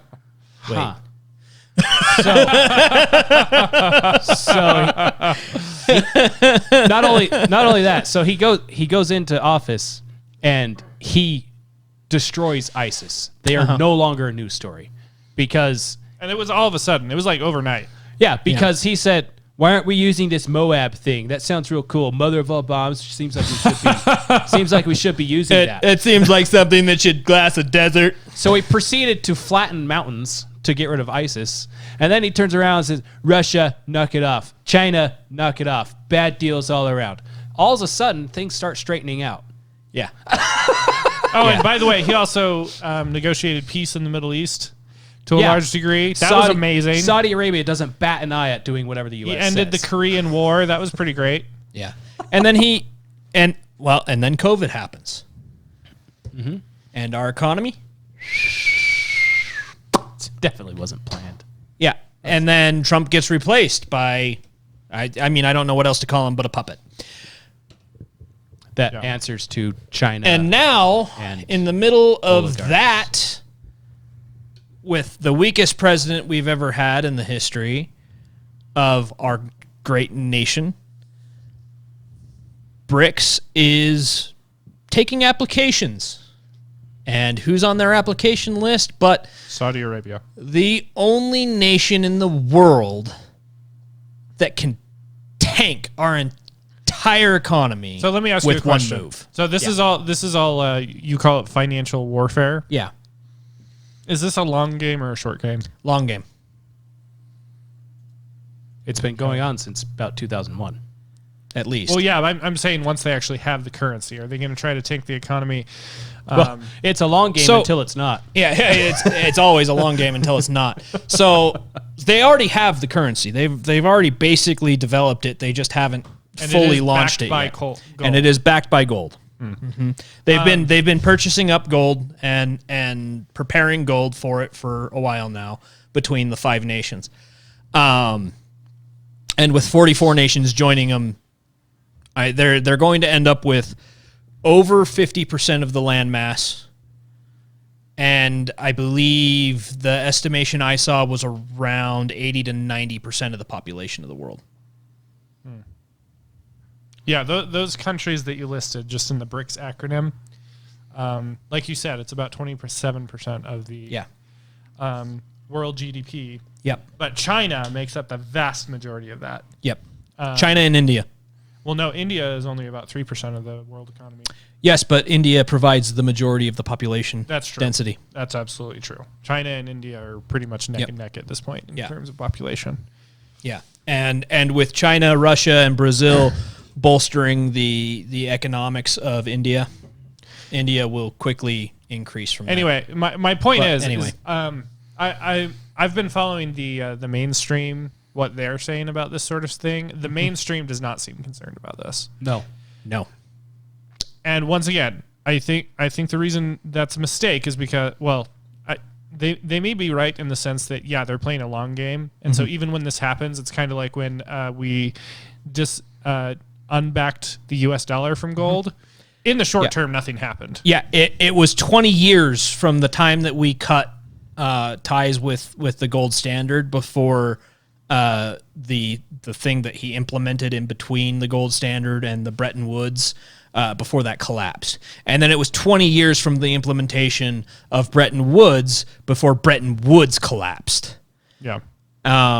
Because the problem is, once a reserve currency is challenged, it is literally only a matter of time until it implodes. But yeah. So what this could mean, again, the mainstream markets don't seem to be concerned about this. One of their main arguments is that the United States makes up about a quarter of the world economy. We're by far the largest. So does BRICS now, though. Yeah, that's true. But my point is if they were to collapse our economy, that would largely collapse their economy as well. That's their argument. Yes. Unless, if you actually look at BRICS, just the makeup of those countries. So you have India and China providing the population. Mm-hmm.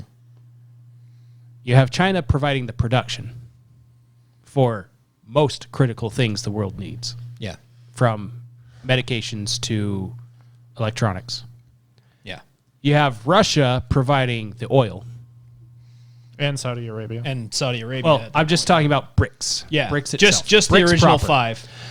And you have Brazil also providing a decent amount of oil because And they other And natural population. resources. They're the And- 4th largest population center in the world. yes, and population, and South Africa controls Africa Yeah. up to Egypt. They control everything but Egypt. Oh, and Egypt is also planning on joining BRICS, by the way. Naturally. Okay. Naturally. But if you Egypt look, is one of the 6 top oil producing countries in the world. yeah, by the way. if you look at just those 5, within those 5, they have everything they need to support themselves, Yep. Yeah. to completely separate themselves from the rest of the world. from the rest of the world. And they can do that for the rest of forever, especially because they don't have a problem at all with tyrannical government systems to just do what needs to be done because they don't care about the people. And again, China has people, India has people. They can lose some people in the process of doing whatever it is they want to do. Yeah. Compare that to the rest of the world, Europe, nothing being produced there Yeah. as far Agreed. as world needs. Oh, Ukraine. Yeah, Ukraine. It's working out real nice for Ukraine. Netherlands, they're failed, but they tried to shut down the farming in the Netherlands, which provided food for most of Europe. Yeah. And let's see, if China, which is the number one spot that the U.S. money goes to, and the GDP of the U.S. depends on China buying stuff, whether it's through Hollywood or sports Yeah. Currently, or physical goods. Currently, China's economy also depends on the United States buying their goods. Right. But with that, if the U.S. economy collapses, the U.S. isn't going to necessarily have the means to provide the oil and all that stuff that Europe needs. And Europe isn't going to be able to trust the U.S. because their economy is in shambles. So like Mike said, this thing is a long game. And it heavily depends on what Saudi Arabia does. And if it swings the wrong way, Yeah. when it hits the fan, it's going to hit hard. Yeah, no. So this is how I think this could play out. You know, I think in the short term, nothing like material is going to happen. Not immediately. Once again, I liken this to what was it, 1971 or 1973 when we got off gold. 1933. No, when was Nixon? When did Nixon was 71, but the end of the gold standard was 1933. Okay. And it And was so it was 1933, gold standard ends. 1953 is when it had to be replaced by Bretton Woods. And then 1971 is when Bretton Woods ended. I see. Okay. Anyway, So it was 2 segments of 20 years that they were able to salvage it for 20 years, and then they had to completely go away from it. yeah. Point is, after that, and if we go back to the 300 to 400% inflation that this has the potential to cause, by dumping the U.S. currency to us, that's about 180 years worth of natural inflation. Yep. That's like that's really bad. Yeah, a lot. Put that in perspective. for the Fed essentially, target rate. essentially, the reason why I called it financial warfare is because once BRICS has acquired Saudi Arabia and convinced Saudi Arabia to remove the petrodollar from circulation, then BRICS and the nations that BRICS encompasses are in complete control of the U.S. Because at any point, they can hit the delete button. Europe will have to switch to BRICS to get oil. Yeah. Yeah, and that's terrifying. Yeah. Anyway, Yeah. so I think that they are going to continue to depend to a degree on the United States economy, but over time it will be less. Yeah. They can't just rip themselves off. They have to wean off of. Yeah, some Yes. some consequences of this is I think some of the high-paying jobs could go away from the United States and go like elsewhere. So it might be more difficult to find like a upper middle class job. I also think that because of the pressures of currency consistently being dumped, I think that could also mean that 7 to 15% inflation might become the norm, which is terrifying. Which that also means, inflation rate, 7 to 15% inflation rate would be the norm, which means the interest rates, like interest rates, would also become the norm. So I don't recommend ever buying an adjustable mortgage rate. Never. So buy just a rate mortgage. The one other thing I would say on this, but like you said, it's a long game. Yeah. So it it's is really a long hard game, and part of the long game though, and this is the other concern that I haven't brought up. I've only brought up America's concerns until this point. So the other concern, the other problem that I foresee here, and I actually haven't heard anybody else talk about this, but I just, on a hunch, I went and looked at a map. Because why wouldn't I? I love On a maps. hunch. So I love when this show goes on hunches. I know, right? So think about this, okay? The nations that are seeking or at least contemplating joining BRICS right now include Iran, United Arab Emirates, Saudi Arabia, Egypt, Syria, Palestine. What do those 6 countries all have in common? Terrorists? They all hate Israel. Yeah. Hold on, which countries? Palestine, Egypt, Saudi Arabia, Iran, United Arab Emirates, Syria. Did I say Syria? Syria. Egypt, Saudi Arabia, Iran, Palestine. Yeah. Yeah. So if BRICS accepts all of those countries into their fold, and this is where I'm going to get scriptural on you. This is really interesting. Afghanistan was Afghanistan was one of them too. Yes. Yes, Afghanistan is one of them too. Pakistan. Before you get scriptural. Pakistan is Before you get scriptural, real terrifying. quick. So remember? Did you know Pakistan is nuclear power? Yeah. Yes. Remember? Was it last year we were talking about? Was it last year or the year before? Talking about I do not remember that. China getting into recreating the Silk Road. Yeah. All of those countries complete China's Silk Road. Yeah, they do. And with one issue, Israel. Yeah. So one of the purposes of BRICS is expansion. If BRICS accepts all of those, grabs America by the balls, the first thing they're going to do is they're going to attack Israel. It's almost like all nations will turn against Israel. Huh. It's exactly where I was going with Sorry. Did I take your punchline? Nope, I didn't mean that was to. it. That was it. That's it. I've always wondered how it would be because America has always stood with Israel. I've always wondered what circumstance we would end up in that would make it so that America wouldn't have fallen yet, but the entire world would stand against Israel.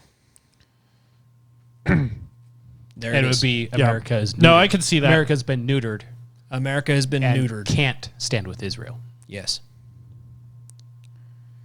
Anyway, one thing I'll also say is, again, if I had to put money on it, I would say that interest rates are going to stay high and inflation is going to stay high. And that'll just kind of be the new norm, and it'll suck, but we'll live with it. That's how I think it'll play out. But those numbers that we threw out, like the 350, percent inflation rate, the 7 to 15%. It's all pure speculation. That's all speculation. It's all pure speculation. Like the scale at which we're talking about these things, it's extremely difficult to pin down. It is And impossible all to worst comprehend. case scenario. It's impossible to Yes, it comprehend. is. So some of the ways And to this could- predict. some of the ways that this could play out is it could be immaterial. Like we could maybe not notice anything for years to come.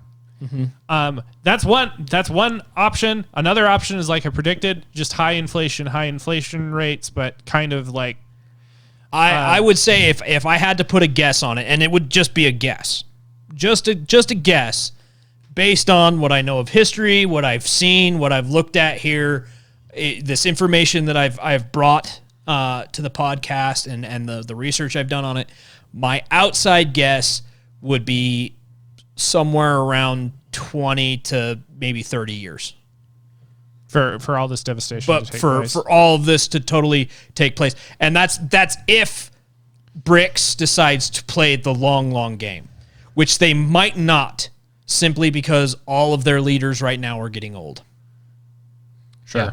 And if the leaders want to see the change that they want accelerated and done in the next few years, we could see it in as little as 5. And China's nearing the end of their what is it? China does, what is it, the 100-year plan? Yeah. Or something like that, and they're nearing the end of Also, that plan. fun to mention that most of the goals that BRICS is working towards line up perfectly with the 2030 agenda. Mm-hmm. So that's the- you want to talk about a time frame? 7 That's years. the climate change thing. Yeah, 7 years. All part of the Anyway, plan. another thing I will say, anytime a government or governments try to meddle in these things, there's always unforeseen for circumstances. Yes. So, Because people push back. People don't like it when government does stuff like well, this. not only that, they also suck at everything. That's fair. And it could also be, too, So that it's also possible that we're going to have all that inflation and all that sort of stuff, but none of the benefits will manifest that these BRICS nations are envisioning. Yeah. Like, it could collapse their economies for all we know. It's kind of like the new world order or whatever, the Great Reset, whatever you want to call it. Mm-hmm. You know, it's kind of like playing a game of Jenga. The world leaders think they're in control of things, but every time they move something, they inevitably shake things up. the tower shifts. Yeah, and Yeah. the tower shifts. And for all we know, their next move could just ruin everything. Yeah. And they could unintentionally do okay, that. so the whole world would just fall apart. That's okay. That's fine. So- That's fine.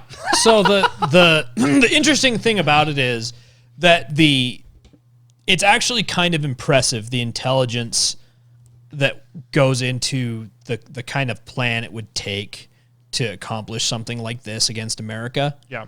Because if you were to fight an actual war against America, we would walk all over you. Yeah, we would totally. completely dominate you. If it was an open actual war that the people of America were behind, we would absolutely Steamroll. destroy any nation in the world Oh, yeah. that picked the fight. And that's why Russia has never gone to war, and that's with us. Yes. In a hot war. And China, Yes. as much as they try to promote themselves, And knows so- full well their aircraft carrier that's split in half in harbor is no match for the U.S. Navy. Yeah. and so when faced with that kind of just massive military superiority, the only smart option is the long game. Yeah. It's to put your opponent in a checkmate that they can't get out of. Stalemate. Stalemate. Yeah. It's A check that they can't get out of. I was thinking of chess. You put them in a check that they can't move out of without putting themselves in checkmate. Like, or sacrificing something really important to them. Sure. You know, that's the only two options left. And what better way to do that than to hit Americans where it hurts? In the pocketbook. Yeah. What's it called where you cut off your enemy from Seppuku. from supplies? Not a blockade, but Oh my gosh, it's on the tip of my tongue. I have no idea. Siege. siege. It's a modern day siege. It's a modern day siege. Yes. Because old school siege would not work against the U.S. No. because we have everything we need, and sooner or later our leaders would figure it out. Yeah. If not the leaders, the people will figure out. Right. Oh, we have everything we need here. Whatever, lay siege to us. Cool. So instead, it's a modern day siege where, well, if we make everything stupid expensive for them, they won't be able to build ships. They won't be able to resupply their armies because it's too expensive for them to do anything with all that. I was also thinking one thing that could happen with BRICS also is they expand too fast or expand with the wrong leaders in the other governments, where the actions that they take end up collapsing BRICS itself. Yeah. So, variables all over the place with this one. Yeah, there's a lot. There's a lot that goes into it. There's a lot of moving parts. So, like we said, what we put forward there is worst case scenario. It could be that absolutely nothing comes out of it. That's what I'm really hoping. Well, the way that I look at it is the foundations of the United States economy are actually, at least historically, have been quite strong. But you do things like increase our national debt from like $5 trillion during the Bush era, I think, up to $30 trillion, where it is now. That's going to weaken its foundation. Yes. Then you do things like, And then add double that back into our economy from From around the unused world. cash. yeah, exactly. The Like- government spending, that weakened the dollar pretty substantially. Then you do things like regulation, just all these sorts of things like that hits at the foundation. And for all we know, again, the scale of this is just beyond comprehension. Literally no one understands the scale of this. No one does. And maybe the foundation holds up when you do things like this, and maybe this new currency, which will undoubtedly hit at the foundation of the US dollar, maybe it can hold up to it. But at a certain point, you can't keep doing this sort of stuff to the foundations and expect it to hold forever. Yeah. At a certain point, it is going to collapse. Now, whether it collapses because of a controlled demolition or because you did something stupid remains to be seen. We don't know how this is going to play out. Yeah. But sooner or later, if you chip at the foundations long enough, it's going to collapse. That's just the nature of literally everything. Well, and it's the same story with every currency. Every new currency, when it comes out, is not accepted, period. Nobody wants to use it until it's proven. So one of the boons that we have as far as time goes is the fact that BRICS would have to be stupid to make a move before their currency was established and in wide use. Sure. And so they're going to have to push for the use of their currency for a few years before it'll be strong enough to support them if they take down the US dollar, I think. Which is why I said it could be as little as 5 years, because I think that's about how long it would take them to, if they used force and really, really pushed, I think that's about how long it would take them to actually enforce the use of their currency in their nations. Yeah, because part of that is also convincing their people to change how they do stuff. Exactly. So there's a quote that's attributed to Churchill, but there's no official source for it, meaning like they can't find it in any writings or speeches that he gave or anything like that. But for some reason, it's it's attributed to Churchill, and he said that Americans will always do the right thing only after they have tried everything else. Yep. Sounds about right. And whether or not it's true that he said that, I think the spirit of it is true if you look through world history. World War I, Americans tried everything else to remain neutral, and eventually we came in and straightened things out. The leaders, the people of the Americas straightened things out, but the leaders had ulterior motives. World War II, same kind of thing. And you go through our ups and downs with our economy and stuff. For example, in recent history, Barack Obama did everything he could to basically cripple America's oil production. But oil production went up despite his attempts because of fracking. The Americans, which he was opposed to, adamantly against it because it was causing earthquakes and going to split the earth in half and all those fun. According to his rhetoric. Yeah. So eventually we get it right. And back to kind of how all of this started with, not how all this started, but going back to the revolution. Americans exhausted every other resource before we finally got it right.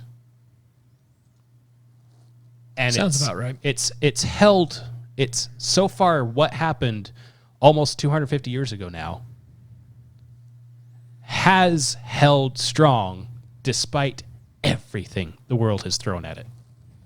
It's just a matter of, like Keith said, how strong is that foundation after all of the chipping and banging we have done against it, both economically and culturally and politically. It'll be a fun ride. Yep. It's the F word to use for it. That's the F word? Fun ride. So this has been... Wow. What was that? Can you do that again?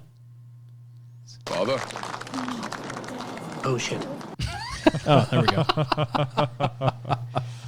So this has been Mike's Magnificent Misinformation. Thanks, Satan. It's 13, actually. Mike's Magnificent Misinformation. Are you trying to force a segment? I like your acronym better, Mike. MMM.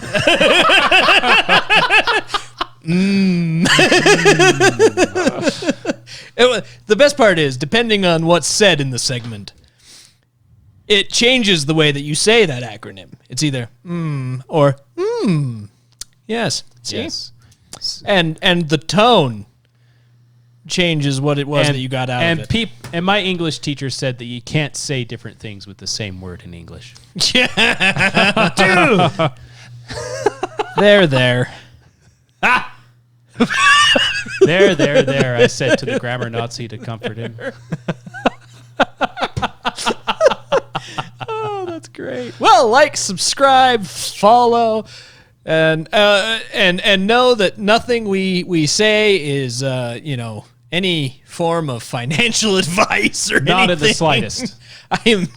I'm not advocating any form of any financial change in your life. But you probably want to make a financial change in your life. That being But said, make sure it's your own choices. But make sure it's your own choice. That being said, having some gold and or silver on hand, probably not the worst of ideas.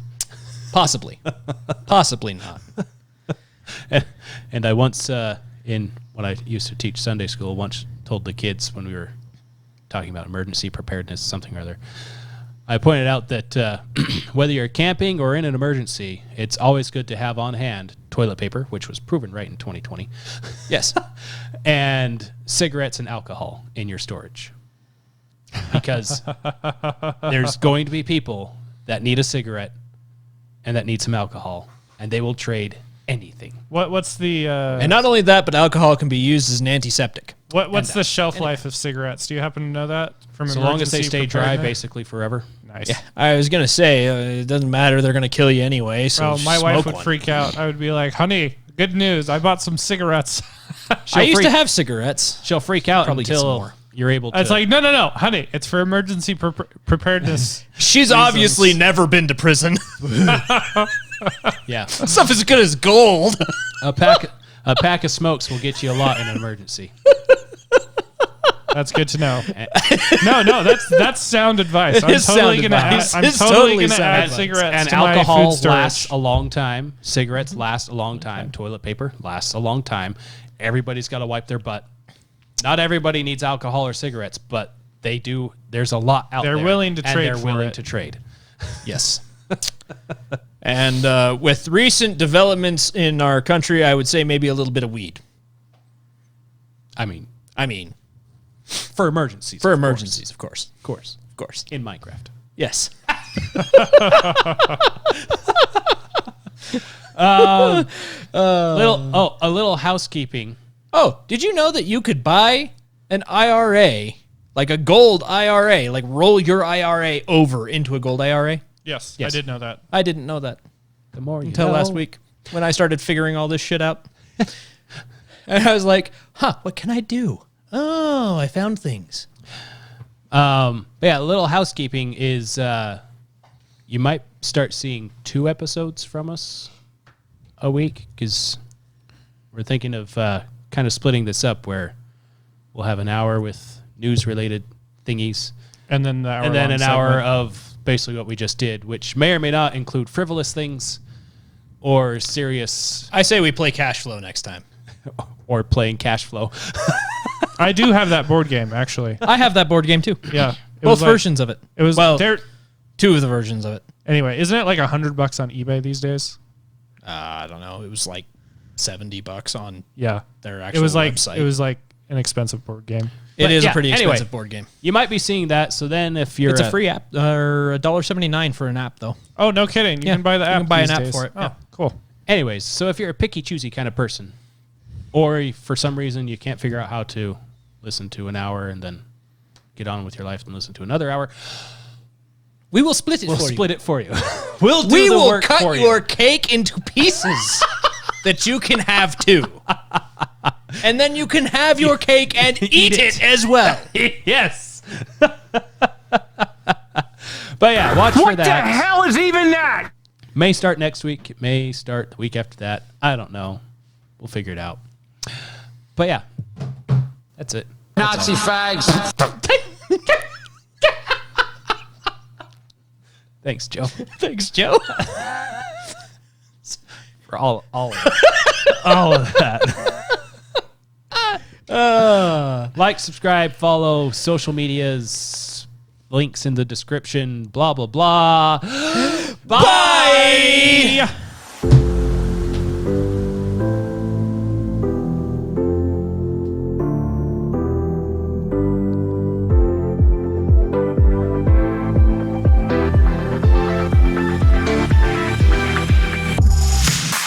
So do we need to say bye again and hit the button so that you have something to put at the end of the first segment now? Bye!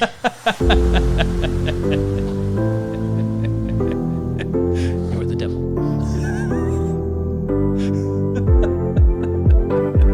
Thanks, Satan. It's 13, actually. I'm recording. Are you recording? I am recording. I'm not ready for that kind of commitment. And He's got the clap and he's giving it to you. people missed it last week. They did. I'm sure they did. Although, in our defense, I put insert Mike clap joke here. Insert my clap joke. Thanks, Satan. It's 13, actually. Clever girl. My mad board skills. Second only to most people. A commanding second place. Commanding second place. Only behind the other 14 million people that do podcasting. Number 1, 14 million podcasters. Number 2, Mike. But we're not last. But we're not last. Because number 3 is everybody that doesn't do podcasts. And we are beating them. And we are beating them. Handedly. Like I said, commanding second place. Yes. Commanding second place. 2 out of 3 is not a bad spot to be in. You could say it's not even half bad. It's not. It's a third bad. We're the best losers. Something like that. All right. Should we get the show on the road? Let's get the road on the show, yeah. Let's do it.